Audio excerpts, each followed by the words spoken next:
All right. Hey, what's going on, everybody? My name is Jeremy Steinkohler. I'm here with my good friends Rick Stojak and Bart Robley. We're on the Drummers Education Connection, and today we have the great fortune of having a very special guest. He's one of my favorite drummers and just a fantastic guy, down to earth, salt of the earth kind of drummer. Mike Clark, welcome to the Drummers Education Connection. Thank you so much. Mike, thank Mike, you. It's our pleasure. It's a real honor to have you on. Thank you. For those of you who aren't yet familiar with Mike's playing, you can find him on albums with Herbie Hancock, Joe Henderson, Bobby Hutcherson, Vince Guaraldi, Wayne Shorter, Albert King, Gil Evans, Donald Harrison, and many, many more. Most people know Mike as a funk drummer for the stuff he did with Herbie Hancock. We're going to talk about that a little bit, but we're also going to talk about all the projects he's got as his own band leader and several albums that he's got going now, as well as a touring gig happening. So you've also got some books you published. We're going to talk about so much. Mike is also, I forgot to mention, Mike is an endorser of DW Drums, Istanbul Agop Cymbals, Evans Drumheads, and Innovative Percussion Drumsticks. So he's been around for a long, long time, heavy cat on the scene, and from Oakland, where I am living right now in the Bay Area. So happy to have another native. Actually, I'm from New York originally. Now he's from Oakland, but lives in New York. I'm from New York, but we have the same vibes going. So Mike, let's talk about what you got going on now. I know you just released an album with Mike Zilber called "Drop the Mic," right? Yeah, mic drop actually, and here it is. Oops. Oh, my screen is backwards. Okay, I'm like, here it is, right here. And this features some Bay Area artists. The great, these cats are killing. Peter Barchet, wonderful player who I've known most of my life, and a new friend, Matt Clark on piano, who is totally smoking, and of course Michael Zilber, the great saxophonist and composer and jazz artist. This is all pretty much straight ahead jazz on the modern tip, if you will. And we played Passion Dance, McCoy Tyner's tune, and we added a little bit of the Oakland-esque groove to that. So, but that's the only one where I address a little funk, and right away it gets totally stretched out. It's not pocket stuff, but I'm really proud of this record, and I think it's the first record since Thrust where I've really played, where I feel like I played what it is I'm really about. A lot of times I'm cutting a gig, or even on my own record dates sometimes, there's no time for rehearsal. There's no budget for rehearsal. So we don't just walk and play, but maybe one rehearsal but this, we rehearsed and played 4 gigs live. We played San Jose Jazz Festival and I think we played Stritch Club, Cafe Stritch, and a couple other gigs that Mike came up with, and plus a rehearsal. So it sounds like a band, That's great. And, Mike, you mentioned something there that maybe some people missed. You said this is the first album since Thrust that I feel like it's really me playing what I want to say, right? And I remember I went to a clinic you gave maybe 15 years ago, and you talked about that recording on Actual Proof specifically, which a lot of people know you for. It's an iconic funk album with Herbie Hancock's group. And you talked about how, I'll always remember this, you talked about how the producer wanted something else from you. And you were trying to do it his way. And you said, hey, man, can I just take it one time the way I want to play it? Something like this. And then you did. And that was, of course, the keep or take. That's absolutely true. The guy didn't understand where 1 was. And he was like, nobody's going to be able to tell where 1 is. And he played just enough 8th grade drums to make him dangerous. Because here's what he did. He came in and said, here's what I want. And he played, and he sat down behind my drums and went, toot, toot, pop, ticka, ticka, doom, pop, ticka, doom. And he said, and he got a simple, that offbeat in the early 70s, kang, ting, kang, ting, kang, and he thought that was the going thing at the time. And Paul Jackson and I and Herbie had been like dealing the way you heard it on the record on the road, even more expansive on the road because the tune could last a half hour or whatever, in those days. And so actually, okay, I'm not going to go into a big thing on this because I'm not here but I'm a Buddhist. I have to say this. What happened was Herbie had told me by chanting Nam Myoho Renge Kyo. No, I'm not doing a sell here. I'm telling you the story. And this is part of the story, so I feel stupid omitting it to be afraid that. But if you chant, you can realize your dreams through inner reformation. So naturally, when this guy said this, I was young. I was in my early 20s. I wanted to duke it out with the dude, because he said it to me, not because he said it to me, because he was really rude, raising his voice and stuff. And I'm from the streets. I'm not a real tough guy or anything silly like that. But, I don't want anybody yelling at me and stuff. Not even now, much less when I weighed 190 and went to the gym every day, So, but instead of doing that, and which I had gotten seriously mad at this guy before. So it wasn't like I was afraid to do it or risking my job or anything. I was ready to throw caution to the wind, but instead of doing that, I pretended to use the bathroom and I went in the other room and chanted 15 or 20 minutes. And I chanted to be, now this is, of course, when I tell you this, I'm a kid. I was a kid then. I chanted to be immortalized in jazz like Elvin and all that. I mean, I chant to be like the drummer down at Joe's Pizza. I don't want to be like that cat. I want to be all I can be. Not that I'm as good as Elvin. I don't mean that at all. But, I wanted to be elevated in status and stuff. And I'm on a record with Herbie Hancock. Everybody's going to hear it. So when I came back in, he was still mad and all this attitude and stuff. And I was calm as a dog. And I'm like, and then I lied to him. I went, look, David, you got a great idea there, which was bullshit. That's not.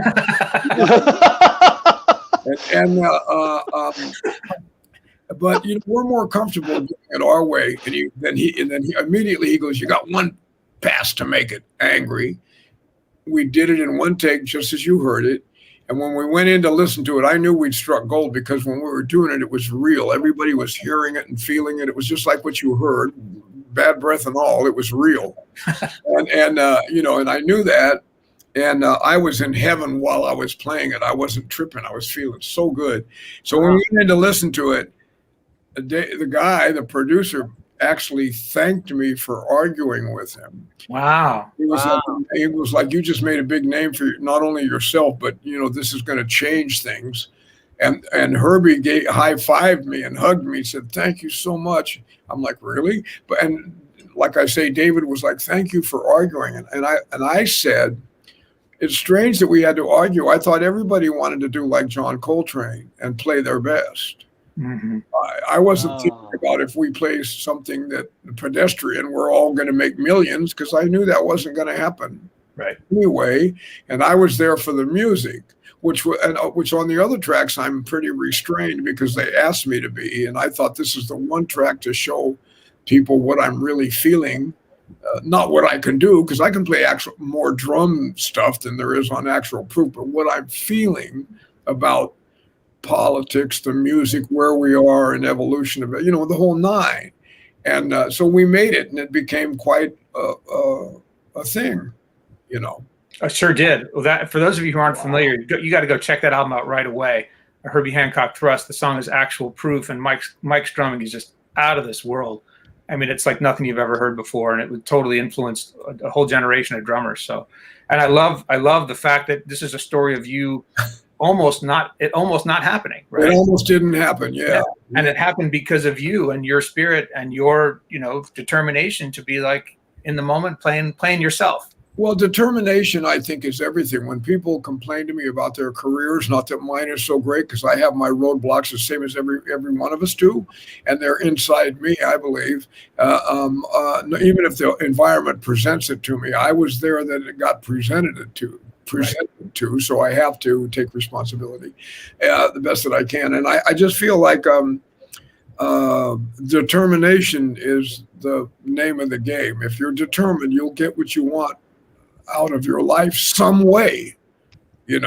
I'm still trying to get to the place that I have already been at for years musically. That's why I say this new record, Mic Drop, has my point of view on it. Whether people like it or not, I own that point of view, because it's real. I'm not saying everybody's going to have the same point of view, but this is mine. Yeah. Well, Mike, I got I got a question for you. You said something that really resonated with me. You said something, I don't remember your exact quote. I tried to write it down. You can realize your dreams through inner, what was the last word? Reformation. Reformation. Yeah. And you said you do chanting. That is so deep. How do you feel that helps your drumming and has helped your career? That you really resonated a chord with me. Could you touch on that a little bit? Yeah. Those who chant Nam Myoho Renge Kyo, NAM MYOHO RENGE KYO, are able to raise their life condition. So no matter how focused or great you feel now, when you chant, it's like having 6 Starbucks, except you're not nervous. Wow. I've been on gigs where I had to read music that's out of my range of reading. It's above my pay grade on reading, and I chanted, and somehow I'm not sure I read it correctly, but I played the heck out of it because it's on the tracks. Right. It's recording, so I had to go right now. And I was so elevated from chanting that I was able to see the assignment necessary to make these things happen and respond in a moment's notice. And afterwards, the guy said, I was wondering, you read so good. And I'm thinking to myself, no, I'm a good reader. I'm not a great reader. I'm not like John Riley or those guys who can walk in and you can open anything and they can read. I'm not that guy.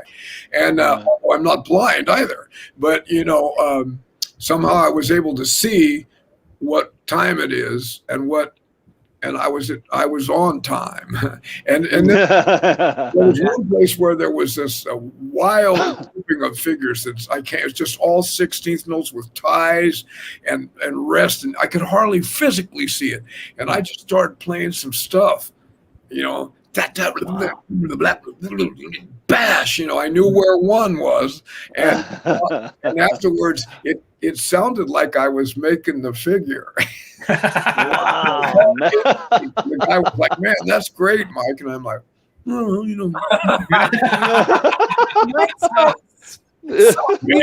chanting to set the power of intent, and do you incorporate meditation as well? Say that to me again, Rick. I'm sorry. I'm sorry. Do you still chant to help set the power of intent, and do you incorporate meditation in as well? I do. I chant every morning and evening, and it also, and I chant from my dream to come true and how I'm going to go about this and what I need to change about myself, because the reasons I haven't got certain things are inside my life. It's not just bad luck or so-and-so got the gig and I should have it. It's none of that. So by changing, eventually it comes to my mind what it is I'm not doing that needs to be enhanced. And of course, the things you're doing well, it brings that out even farther. So the Buddhism also, part of the promise is that you increase your fortune by changing your mind about yourself. If your self-esteem, the way or if you stop short of your dream and you're satisfied, or don't think that's for the other guy, he can make it, although he's nothing more than a human like you could do it, any of that stuff is all BS. And through chanting, it removes that from my consciousness. And eventually I start to kind of sink back down, and then I chant again that evening, it brings it back up. And so daily you're raising your overall life condition, But if you find a corner and chant for 15 or 20 minutes, you're going to feel what I'm talking about. And it's experiential. It's more about feeling it than the words. Of course, if I'm going to tell you about it, I got to tell you. So we need words, but it's your experience that will tell the story. There it is. That's the best drum. That's better than any drum lesson ever. That's more important. Yeah, that's really cool. If I may. Yes. Right. The title of the track wasn't always actual proof. And Buddhism, they based on your prayer gets answered. In other words, your determination gets answered. And you get through the synchronicity of the universe. That's part of the benefit too. You're in the right place at the right time to meet people that are lined up with what you're wanting to do. And then you're also in a space to be able to pull it down when it does show up and not screw it up or say the wrong thing or whatever, and it's all natural. You're not too aware of, I better not do this, or it's just kind of normal life. And so you get what you have chanted for through inner reformation, and that is what they call actual proof. So when Herbie heard that I stood up and fought for my dream, and then it manifested on the tracks, he changed the name of the tune to Actual Proof. Oh, fantastic. Oh, Great man, story. that is a He was great He was story. trying to get me to go along with this, and I would have all these questions like, "Oh, BS," or something. He'd be like, so he was like, "There you go, man." Hey, and Mike, I got another question for you in regards to actual proof. I watched a video this morning. I think it was on Drumeo, and you were talking about the groove to actual proof, and you said Herbie Hancock was an interactive musician. Maybe you can expand upon that and talk about to some of the people that are out there watching what you mean by that. What do you mean by he was an interactive musician? I really like that. Great question. Well, what I mean is, first of all, he hears the entire picture. He hears every one of us, and he hears every note what you're playing. And then his mind can not only translate that in a nanosecond, but he's already thinking ahead without thinking of how he's going to add something new and fresh and different to encourage everybody. And he's not a selfish musician. He plays a whole ton of stuff, as we all know, great stuff harmonically and rhythmically, but he's doing it based on the conversation that the band is having. We're all having this conversation, and if he's the main soloist and he's the kind of the lead voice, but we're all speaking to him at the same time. So it's not like soloing at the same time, but it's not we're backing a guy up with a straight groove either. He wants this interactiveness. He doesn't want you to ignore him and play a whole lot of licks. But if the conversation requires a whole ton of ideas, then of course there's no problem. It depends on which conversation we're having. And he tracks you. It's like this robot. I don't mean that his playing is stiff and robotic, but it's like this brain that he can, when he's playing, he's tracking, he's hearing everybody, and he's keeping track of everything. And once that conversation starts, and then he can apply all his power and knowledge to it, and that's when you have to be on your game, because that dude ain't playing. Sure. Yeah, for sure. Got to play. It's more than how you play the drums or how you play the groove. You're dealing with this guy, man. He's been up there with Tony Williams most of his life. Now, these guys have their own language private between the two of them, so they can turn it inside out and upside down without even trying. So you're dealing with all of that, and then you got to add your 2 cents to it. So it's a handful. At the same time, it's a responsibility, but it's a lot of fun, man. At the same time that I'm saying this, I have to contradict myself and say, because of his interactiveness and his listening, he's one of the easiest people to play with I've ever played with in my life. Like, it was serious. Really? Yeah, man. But you had to be on your job, because he could lose you. He could make you think he's on the wrong side of the beat, and you fix it, and he's like, He'll play a big chord, clang, to let you know, no, man, you don't need to second guess me. I got this, is what he's letting you know. Took me about a week or so to figure out. I tried to fix it, but he was right. And so I had to let him have his say. Yeah. Work out right. And once I learned to trust him like that, I mean, it's one thing to trust Herbie Hancock because he's made all the records. It's another thing to be on the stage with a dude and he's unloading on you. Yeah, right. Is that, was that intimidating? What was it like at first?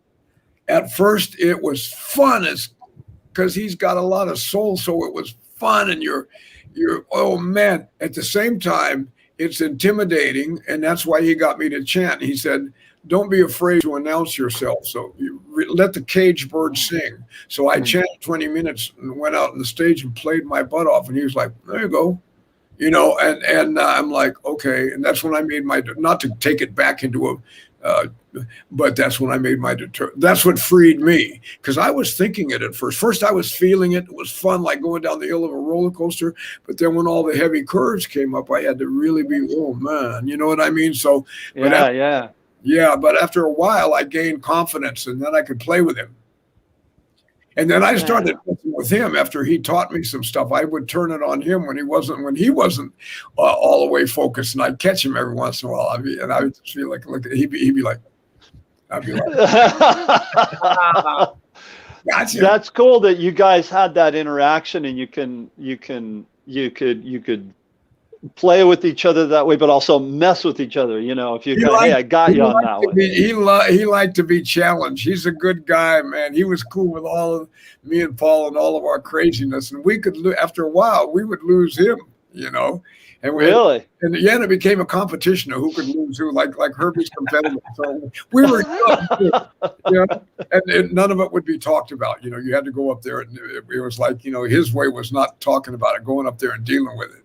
You know, everybody's totally aware of what's going on. How far outside can I go tonight? Yeah, what a fantastic experience.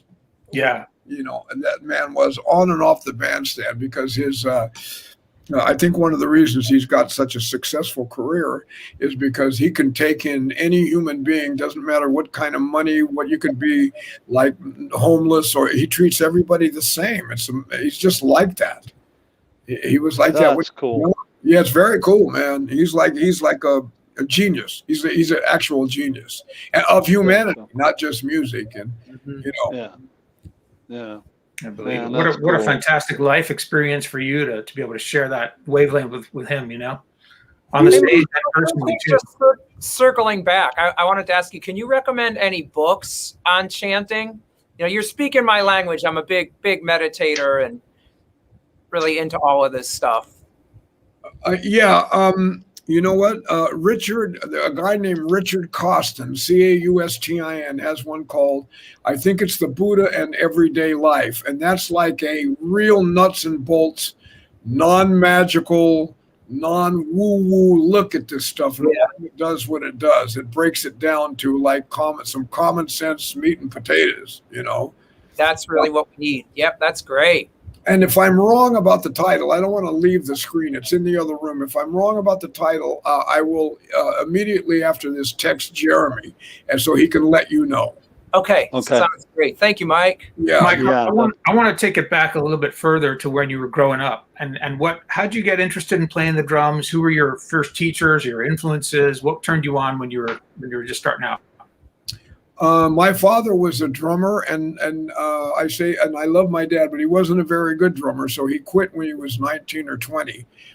But his love and passion for jazz never quit. So we always, before I could walk, when I was still, you know, unable to, when I was in the whatever they put you in those days, I don't even know if we had bassinets when I was born. Threw me on the floor, you know, but in the bass drum case. Yeah. But I was just gonna say that, dude, Jeremy, you read my mind. I was just gonna say he put you in a bass drum case. That's before they put foam in them. There you go. You know, anyway, there was always jazz records and what they called, and I'm sure you guys know all this, so I'm not giving a lesson here, jump music in those days, which was like Wynonie Harris, Louis Prima, Big J, all blues, basically, but with a jazz band kind of blues, you know, Caledonia, you know, I'm trying to think of this one guy that was amazing, but I'm having a senior moment and can't. But anyway, he'd play. Louis Jordan. Who? Louis Jordan. Louis Jordan. Definitely Louis Jordan for days of the Caledonia thing. Yeah, but there's another guy, Wynonie Harris, and there was this other cat. Jimmy Rushing, of course, and Big Joe Turner, all of that. He had a ton of that was going on when I was born. He was into it. But then he also had Basie, Goodman, Krupa. Well, Krupa was with Goodman. Well, Gene Krupa records, and he liked Krupa. And Zudi Singleton, Louis Armstrong, and I'm the guy that got him into bebop later. Not much later. I was about 8 when I discovered it. But and he would buy all kinds of drum records, Skin Deep with Louis Bellson. And I don't have my glasses, so I can't quite see that.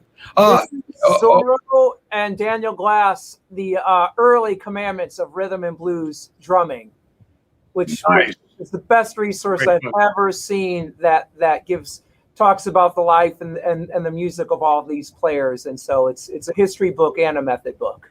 Beautiful, man. Yeah. Hey, real quick as a side note, in the comments on Facebook, Kathy Smoller-Smith put the name of that book, Mike, is Richard Costin, The Buddha in Daily Life, an Introduction to Buddhism. So there you go. There's the name of that book. Okay. So sorry, I didn't mean to interrupt your thought, but it was on here, so I wanted. Yeah, thank you, Kathy. I got you on that. Okay, cool. That's my student. Love her. Okay. Yeah. Daniel writes some great. He's thorough, man. So I'm going to get that book. That's a great book. Yeah, dude, Daniel's a badass. Daniel's great, man. Love it. Yeah, no kidding. He's got a funny. Ask him about this, not me, but he's got a great story about James Gadsden that you got about playing James's drums. It's a classic. Oh, that's really? Went and sat in, and I'm going to stop right there. He can tell you the rest. Oh, okay, cool. Yeah, I got to hear that one. Okay, so Mike, you grew up in Oakland, right? No, what happened was I was born in Sacramento, and my father had all these records, like I say, Buck Clayton.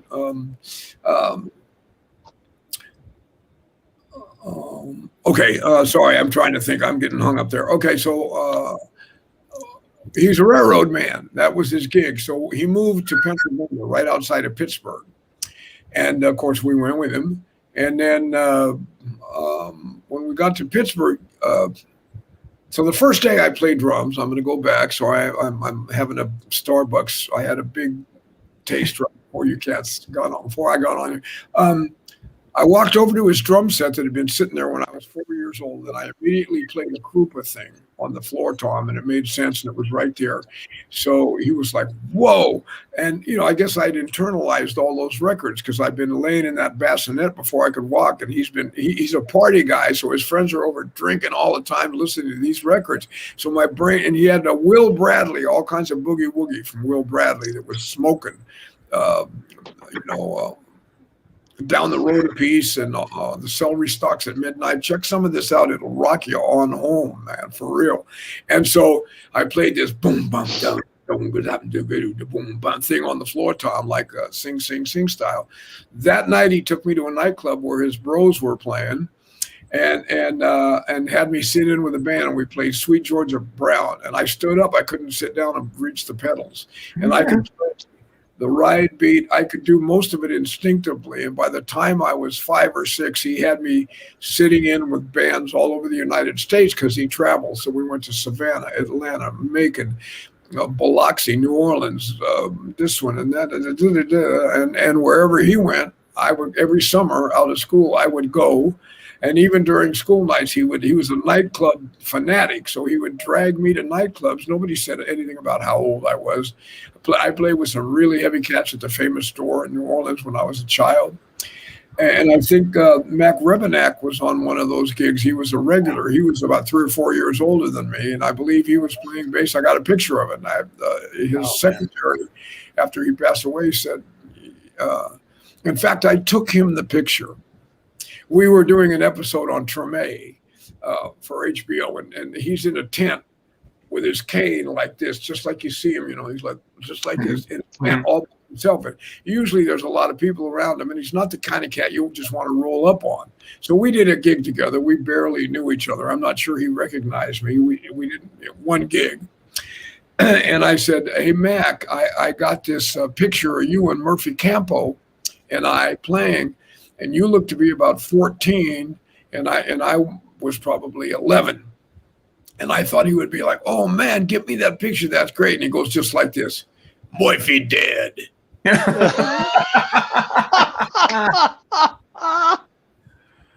skulked out. I'm like, oh, yeah, I hear you. And I skulked out. I'm like, Oh, man.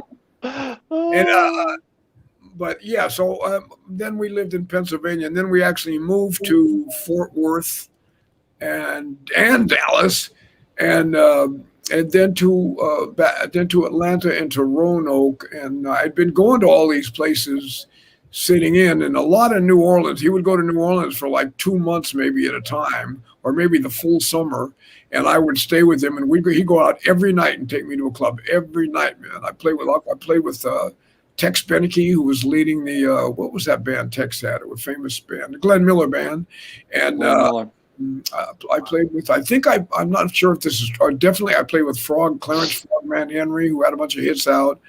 I think I might have played with Sharky Bonanno, but maybe not, who was quite old, a Dixieland guy, and it was all jazz, no funk, no rock and roll. Well, anyway, I can't think of everybody right now, but this went on for years until I got in high school, and then I was too hip to. I would be embarrassed that he would ask, "Don't ask the band to play," or I would be embarrassed that my dad took me to a club. I already had girlfriends, and I was doing a bunch of gigs myself. Now I was way into Art Blakey and all of these cats. I left Krupa and Louis Bellson. I know those guys. They never really leave, but Zooty Singleton. I used to be a fan of all those guys. All those Prima drummers. Oh, it's another thing. He would take me to hear Louis Prima. So I met all the cats that played with Prima, and they all showed me something when I was a kid. All Man, no kidding. Bobby Morris, Paul Ferreira, and I never met Jimmy Vincent, but I heard him a million times. And so I was so my dad, we'd get calls to bring me out on the road to play as a child drummer, 8 and 9 years old, because after he'd take me to sit in, somebody would go, "Hey, I got an idea. We got something for your kid here. You want to bring him?" My dad'd be like, "Hell yeah." So my life was this, the nightclub thing. And I never was a studio guy. I made a lot of records, but I'm not like a studio call guy. I've always been like I'm still a nightclub drummer. I always played jazz and bebop. The funk thing I got well known for. It's not like I don't like it, but it's not my passion. It's like I played with Fred Wesley the other night, so he's playing some James Brown stuff, and it feels so good. Who doesn't want to do that? But meanwhile, a real bag is this other thing, and always has been. It's interesting, you're the model of how you grew up as a drummer is like, it just doesn't happen as much anymore, right? And nowadays you take lessons, you watch videos, you practice from books, but you listened to records and you played shows, and you got taught and tutored by the guys that were coming through town, and that was the old way you learned, in the trenches, the real way to do it. I've never had a drum lesson. What I did have is I take lessons now sometime from my reading from a great drummer and a guy that can read anything. Like the harder it is, the more he likes it. I'm like, what? You like that? Bonadillo. He played some with Pat Martino and Jack Wilkins and Sting, and he can play anything, and he plays great. And he can read anything as if he's already been playing it for a month. He can cite it as Joe Bonadillo. Great drummer. He's there. He's in New York there with you, or New York guy? Yeah. He's a couple of stops out of New York. Okay, cool. How did you make your way to New York? How did you get to New York where you're at now? I played with when the Herbie gig was over. I went back, and after that experience, it was hard to go back and just play gigs around San Francisco. It was not the same. Yeah. And it was not. It was quiet and mushy and laid back, and I was like, no, I can't do this. And Oakland, the whole Oakland mystique and the magic of Oakland was dying, and it had been done. People were moving on. And so I went out with a group called Brand X. Yeah. Went to England with them and spent about 1.5 years with them also on the road. We did some albums that I thought were I'm not saying that I was playing fantastic or any ego stuff, but I thought the albums were really great experiences, and really I'd never played rock or fusion. unless you want to call it Headhunters fusion. But that was really jazz and funk mixed together, you know. And so these guys were a stone cold fusion band, and I'd never done anything like that before. So they called me, and I went and did it. We went to Ringo Starr's house in Ascot, England, and recorded 2 great albums. And Ringo Starr's house was called Startling Studios, and it was originally John and Yoko's house. So from that video, Imagine, the white piano was still there. And holy cow! And I slept in John and Yoko's bedroom. They were like, "Take that room, Clark." And I'm like, "Okay." I didn't even know where I was. Something on the 2nd floor. I walked in the room, and on each side of the bed, one said John and one said Yoko. And I'm not a big Beatles fan. I liked them. I never really tripped on them that hard. I was more on the jazz and R&B side of the thing, and but it was. I'm like, wow. And then you push this button. And the louvered these shutters open, and there was a giant Tyrannosaurus, the one that Ringo had from built out of something or other, looking in the window with its fangs open, and oh, man, he's and you're like, hey, do we get fed on this gig? Yeah, right. And this was real rock star stuff, big parties that I can't even talk about. It was so deep in. Sunken bathtubs and cooks that made all of these amazing meals. And Phil Collins was there a lot. He was on part of the record, and I was on. He had the reason I was on the gig is because he was blowing up in Genesis and couldn't do it anymore. So somebody liked me and said, "Call this guy. He's a different. It'll be a different look at things. You're definitely not going to hear the regular fusion licks coming from me because I don't play like I nothing against it. I like hearing Billy Cobham and those guys when they were doing that. I loved it, but I didn't really, my language is different. And so I forget the question, but anyway, something like that. So when I got done with that, I went back to San Francisco, and Eddie Henderson called me, and he had a 1-year, 5-night-a-week bebop gig at a club called Christo's, and it was Joe Henderson, me, Julian Priester, Hashima Mark Williams on bass, Waheem Young on piano, and then later Mark Levine, and Phil Sanders would come and play when Joe Henderson couldn't make it, and eventually Dave Liebman took the gig. So, and it was 5 nights a week for a year. Easy, wow. Who gets a jazz gig like that ever? Yeah, right. Then and now, one club, the same club, so you really have the sound of the joint in your head, and you can really play your stuff. An amazing experience. When that ended, I had to go to. I immediately went to New York. I said, "Man, I got to go." Best move I ever made. Best move. No kidding. How long have you been there now? Since 1978. Oh wow, so quite some time. Yeah, wow. I learned what I thought I already knew. I knew I was young, yeah, man, I got that. But then I came to New York and I was like, oh, I don't got that. And not to the degree that these guys do. So it was a really back in school learning experience to this day. Marvelous musician for jazz playing. Mike, I'm always trying to help my students to understand and appreciate jazz. And I'm wondering if you could recommend some, get started artists that might not be too heavy or too intense for them. And, I understand they've been raised with rock and roll, so it's a different world. So do you have any advice on how to get them into it? Well, I would listen to anything with Max Roach. Mm-hmm. There you go. Yeah. Philly Joe. Pre Elvin and Tony. Go back before that. Oh, okay. Big Sid. I think I said Big Sid. Everything that Charlie Parker has done. Listen to all that. All that. I don't think I've listened to all of that. It's too much for one guy. But maybe, let me get you. And then let's see. And then for swinging, you want to have that dirty quarter note. Check out Ben Dixon, Al Harewood, these guys.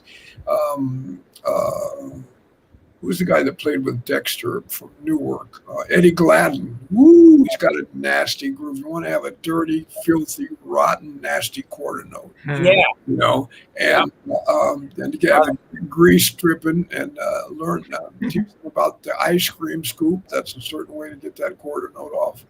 And Ben Riley, you know. Mm-hmm. I'm trying to think of whose symbol hangs out in the pre. Oh, Jimmy Cobb, for crying out loud! There's some. Right there, you go. And Tootie Heath, Mickey Roker, you know, and because once you go into Elvin and Tony, you're going to want to play your butt off, and it takes you a while to realize. Usually, it takes most guys a while to realize, oh, I'm not Elvin and Tony, and then you find your own way. But I base my stuff. My generation is kind of lucky in the fact that those guys were the guys we were listening to before Elvin and Tony were popular. You know what I mean? So I think the whole thing, Philly Joe Jones, the poetry, the rudiment thing, it's different than the chops that we have now. It's not up off the drum, and it's not a lot of singles, and it's rudiment. It's roughs and drags and Wilcox. That's right. Philly Joe was a huge Wilcoxon devotee. Mm-hmm. Yeah. It was fun. That's it right there. It is. You know what? I'm on tour right now. I'm calling you from this. I'm in an Airbnb while we're on the road. We're hubbing out of here, and this is what I have in my room. I have this, and I have my music stand and some drumsticks. So this right here, that'll work your butt off, man. Good. Thanks to Jeremy Steinkohler. All right, Jeremy, way to go. My copy's in the other room on a music stand too. There you go. Right. Right there, you know. This is the drum room and slash office. But a lot of times after practicing like some Wilcoxon or if I'm going to do rudiments or things I already know to warm up, then I watch a half-hour series. That way I don't feel, the stress when you're trying to get your hands up, and it just happens automatically. And by the end of a half hour, my hands, I realize I'm slowly improving. Strength and speed, not that RPMs is the end all be all, but it's good to have something like that going on. And that way I'm not so, I don't, how boring it can be to practice rudiments that you already know. Oh yeah. Yes. I have to do that to keep, like now I have some tendonitis issues. I'm not a spring chicken, so I keep myself, going and it really pays off on the live gigs, man. I can go out there and pretty much play without warming up. You know how it is on the road. Sometimes there ain't no time to warm up. You travel all day, sound check. As soon as you get off the plane, you can't get to the hotel, eat, and you're on stage. Yeah. And the best we're pretty fortunate right now. We're to where we have a little bit more time, but yeah, lived that many a time. And you know what, that brings up another question. You really, again, struck a chord with me on the chanting thing. Do you, I try to warm up before I play every time. Do you try to chant every time before you play, Mike? Damn right. Wow. Right on. Really, no kidding. I can't always find the time. Like I say, sometimes you got to go right to sound check. Right. No time for anything. You know how that drill goes. Like you're in last night's clothes. You can't even get into it. You got to just do it, man. And but yes, I'm really consistent. I get it in before I play. Yeah, and in order to have that life condition all day, I try to get as much as let's say my goal is a half hour. I get a half hour in the morning. And then if I can get another 10 or 15 before the gig, I'm gold. I feel great. I'm confident. I'm reacting to other humans great without a bunch of extra, when you get tired, it's hard to be at your best. And then I can play at a fairly respectable level each night, Wow. So okay, yes. That's fantastic. Mike, that's really cool. Taking on students? I got, I'm not a great teacher. because it's hard for me. I never transposed or anything. Like Butch Miles said, we just used to hear the drummer you like, and you try to tune your drums like that guy, and you make up your own way of doing what you thought he did until you can see him live, and even then, it's an estimation, you know. But so my teaching, I show what I know, and I'm pretty good at if they need me to write everything out. Well, most of what I do is in this book. Here's a plug. I was going to ask you about Good. There it is. There you go. Yeah, the post-bop drum book on Hudson Music. So most of my stuff, I tried to get the basics and then some, the jumping off point for most of what I do. So it's written out because I had a friend, Towner Gallagher, a great drummer, who came over and I played, and he wrote the whole damn thing down. And it took a minute, you know, like it was an endeavor of love, trust me. And so it's in this book. But yeah, and guys can work through the book with me, or if I get real with guys and they want to know what was that thing you just played, Mike, I can break it way down and at least verbally tell the guy, and he can write it down. And then I'd say video the lesson. If there's something I'm doing that you're interested, then you can take that with you and do it for yourself, and try not to do it exactly like I did. Put your own thing on it. Put your own stink on it. Right, stank right now. Pee on that bad boy. I love it. You know? Hey, that brings up a question that I have. When you growing up, you talked about going into jazz clubs, and you're still in clubs and stuff. And my way was a way different style of music, but my mom worked at a place called the Country Palace, and she would take me with her to work, and I ended up being a busboy there, and then a few other things, you know. But as the night went on, I would watch the bands play, and I would always, the drummers would be on break, and I'd be right there picking their brain, asking questions. Do you feel that is a better way to learn? And there's not a lot of that anymore. Do you feel that that's a better way to learn because it's hands-on and you're learning from somebody that's not only out there doing it, but they're in the moment. They're on a break from doing what it is that they did. Do you feel it's a better way to learn?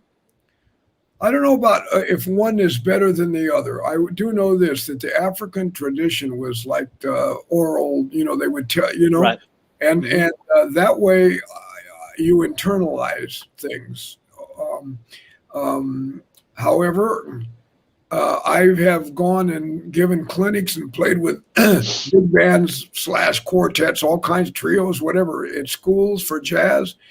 And I have to say there was some great young players, and there's some naturally gifted. And for the person who's not that naturally gifted, they can learn a lot from those schools and become as good as the naturally gifted guy.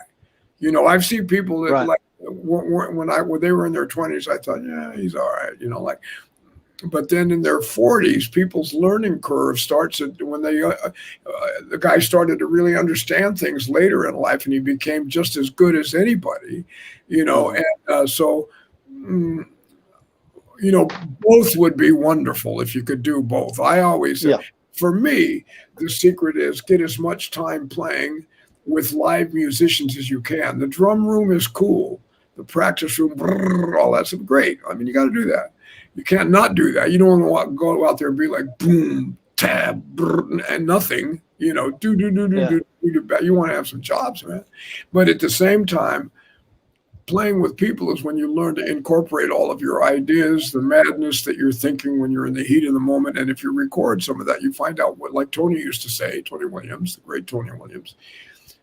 If you record some of your stuff, you can find out what's working and what's not. That way, you're not like throwing a lot of stuff at the wall and hoping it sticks. Right, yeah. Tony also famously said, you know, playing fast around the drums, that's one thing, but playing music with other musicians that people want to listen to, that's something entirely different. You know, sometimes I get hung up, Jeremy, on my single stroke rolls. Sometimes I get it all wrist, no molar, up to 107, trying to get, Buddy Rich was at 120 or something like that. So my students say, and I get hung up on that. On all of the jazz gigs that I work, which is pretty much post-bop stuff, I don't know where I would use anything like that. I can imagine the look on those guys' face if I break away Right. from language and go ta ta ta ta ta ta ta ta. They be doing, bro. What the hell? You know what I mean? Yeah. Sure. There was who was it that was on our show a couple months back? The drummer with Dwight Yoakam. You'll remember him, Bart. What was his name? Oh, Mitch Marine. Mitch Marine. Yeah. He was saying, we were asking about, what do you practice and paradiddles and rudiments, and he said, man, I just can't imagine how me practicing paradiddles serves Dwight Yoakam in any possible way. Yeah, right, yeah. Yeah, Yeah. I do it for Somebody my, like drummers practice the stupidest shit. Yeah, he did. it's a physical thing. So it's a physical challenge. So you see a guy doing some stuff. Oh, I can do that. And you get on the pad and you start, I mean, like, now that, there's nothing wrong with that. We're human beings. You know what I mean? You have all of those gears inside you, but the ones that I address, I keep my hands up because I don't want this tendonitis really scared me. For a while, these two fingers were not existing. And so that's why I do some rudimentary stuff. And of course, while I'm there, I find it interesting. Like I got Rob Wallace sent me Steve Gadd's book. Mm-hmm. And I've been messing with those things. And a lot of those things I've been playing, we're the same age. So I've come across, I've kind of fallen on some of the same stuff. But he flushed it all out, man. There's some great stuff in there. It's not that hard to play, but it ain't easy either. So it's kind of like right down the middle. It's cool. Keeps my hands and my eyes working. And I also, when I grew up, I played the records all day. So I played with Miles, Sonny Rollins, Train, you name it. I played Basie, and I would. I know Tony Williams said this, but I know Butch Miles did this. I do this. I tuned my drums like Art Blakey. Then I try to tune like Max Roach. I still tune my drums kind of like Max Roach, like Max did when he had the smaller drums in the 50s with Clifford.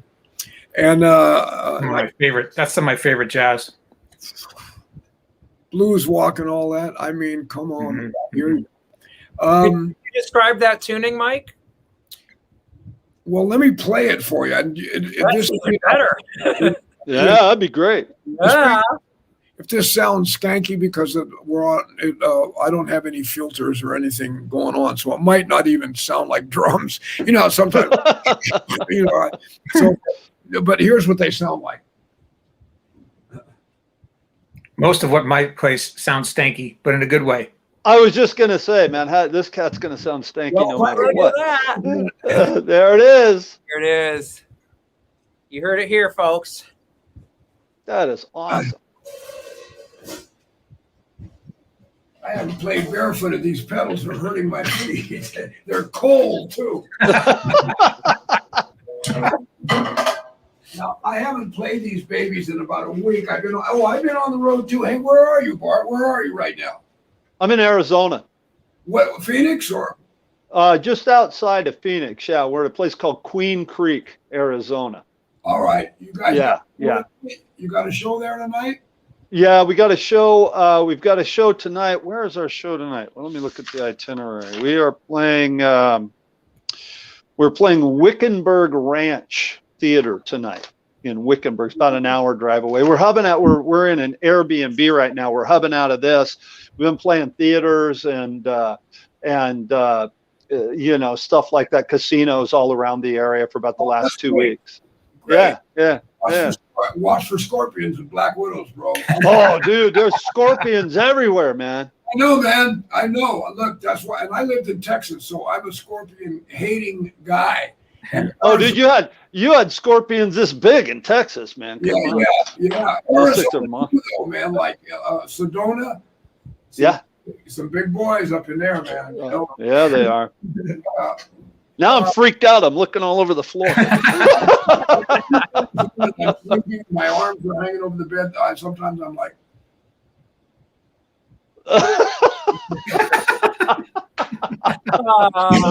All right, let's hear those drums, man. All right, let's see.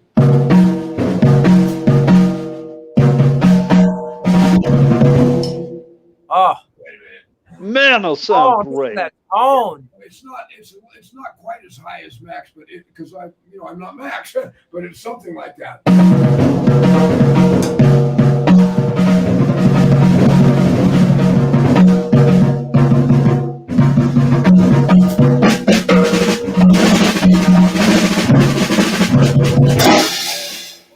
Woo! Yeah. Man, Oh man! Woo! beautiful, beautiful. Here's the idea. Yeah. It's kind of like a circle, but this was taught to me when I was 13 by Sam Woodyard, and Duke Ellington's drummer. I show everybody this. You can't use it for everything, and especially not at every tempo. But he turned a big circle. I squashed it down like a knife cut, kind of hitting it, like you're making that quarter note dance. You're lifting it up. Check it out.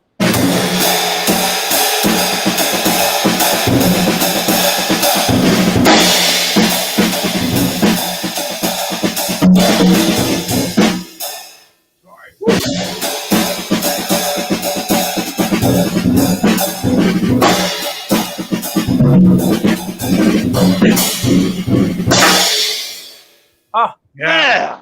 man! I got to go take a shower after that. That was filthy.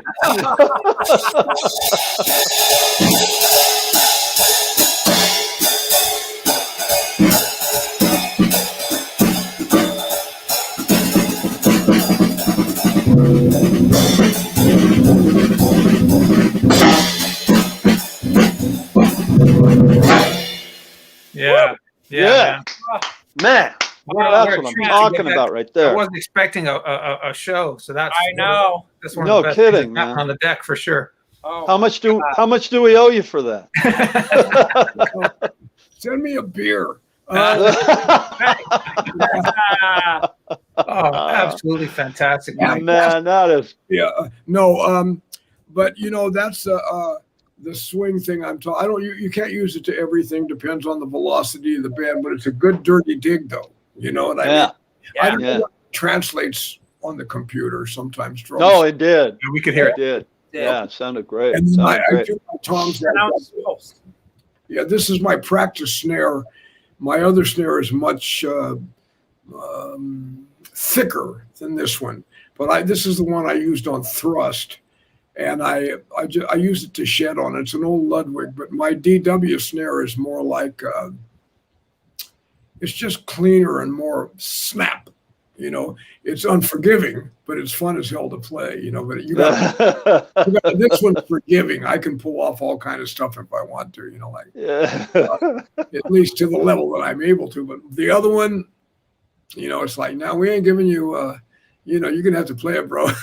You're gonna have to work for that now. Oh yeah, but you know what? I sacrifice that because it sounds so damn good when the music is playing. Yeah. I'm not going to show off anyway. I'm going to play the damn music, so I don't need it to be that easy. But this one in here, if I want to work on some things and some combinations, this is the one that I use because it's a little more loving. My gigs. And that's the drum you played on thrust? It is, yeah. It's not tuned the Wow. same. It's been in the closet for 14 years. Hey man, that's hip though. Just go to your drum closet and pull out something. You go like, hey, all right, and you put it up and it stays up for another year for no. Yeah. Is that a superphonic? No. Yeah, it was, but they stripped it before I got it. A great drummer, my hero and mentor, Ray Torres, stripped it all down and gave it to me.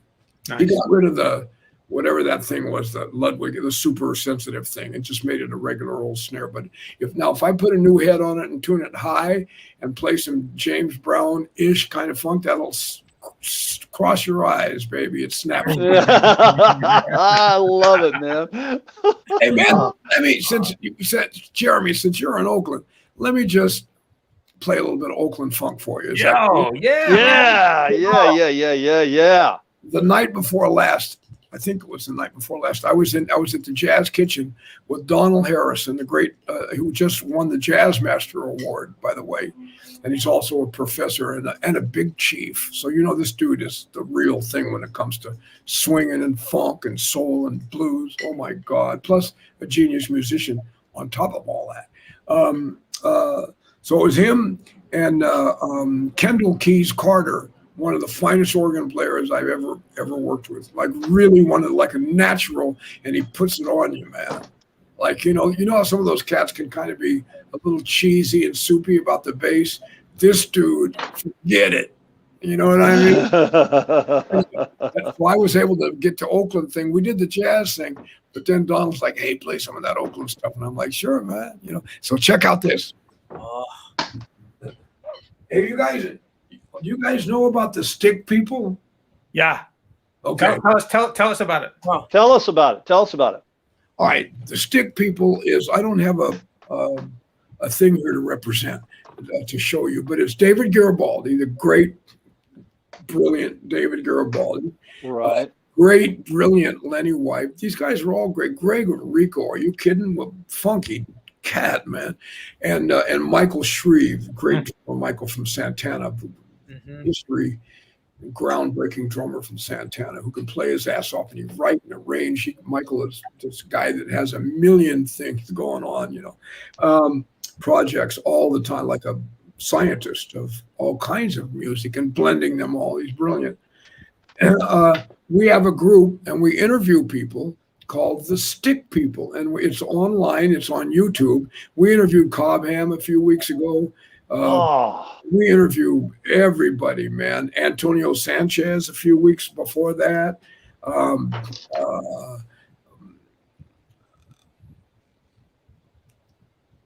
I gotta check that out. Yeah, I'm trying to think of the other guys we interviewed. Man. Stanley Clark. Really? Dennis Chambers, Dennis Chambers, such a great player.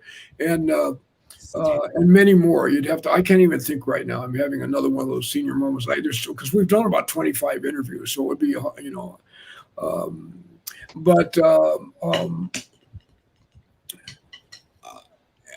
these are all like Lenny White, all these guys asking these drummers questions. And we interview non-drummers too. Larry Graham, we're interviewing the great Larry Graham, Graham Central Station, tomorrow. Cool. And if you go on YouTube, you can find us, and some of it's funny as hell, man. Cats get, I bet, man. are you kidding, man? Some crazy stuff. Hey, I'll play this thing for you, a little Oakland style. My stuff's pretty easy to play. Sounds like he's got his toms tuned to a fourth. Do do. Yeah.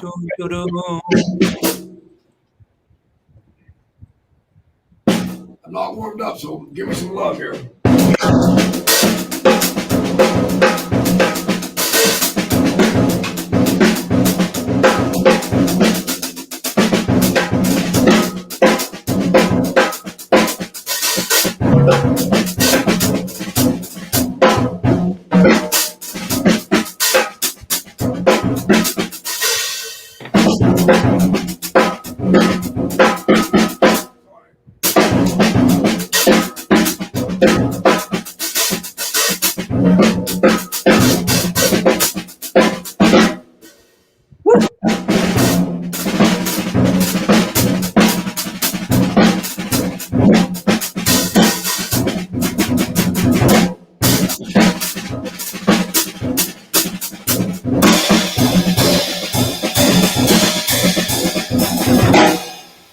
Yeah, man. Man, what a touch.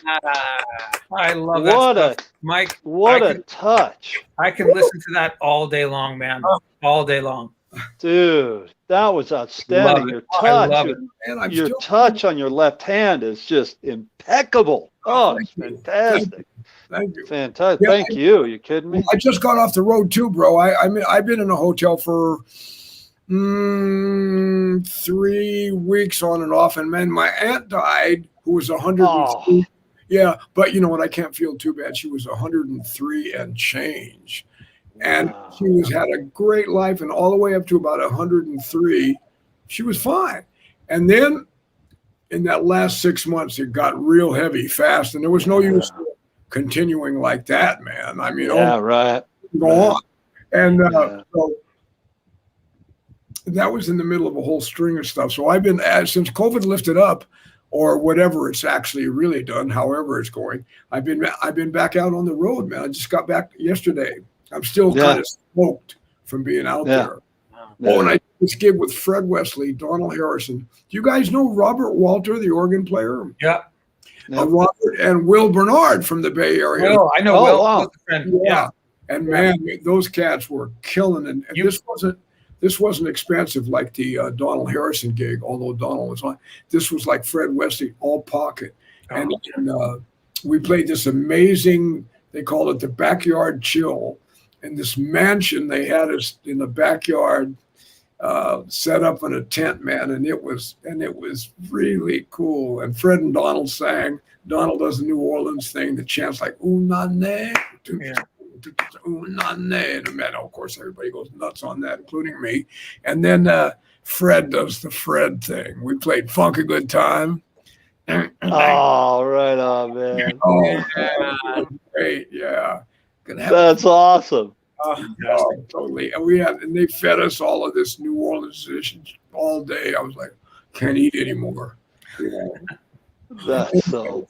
Well, Mike, we're just about running out of time here, but I just want to say thank you so much for coming out and spending some time with us and telling us about your stories and your influences and your history. And man, you've been an absolute inspiration to me as a drummer, not knowing you for all the years I didn't know you. And I'm just so glad to know you now. And you're such a great cat, man. I just love hanging out with you. Thank you.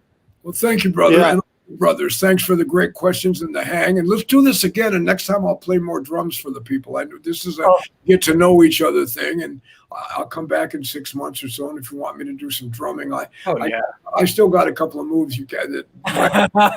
Oh man, that would be fantastic, Mike. Yeah. Thank you so much. And you really very, very thought provoking. I mean, I was taking notes the whole time, and I know what I'm going to do after the gig tonight. That's awesome.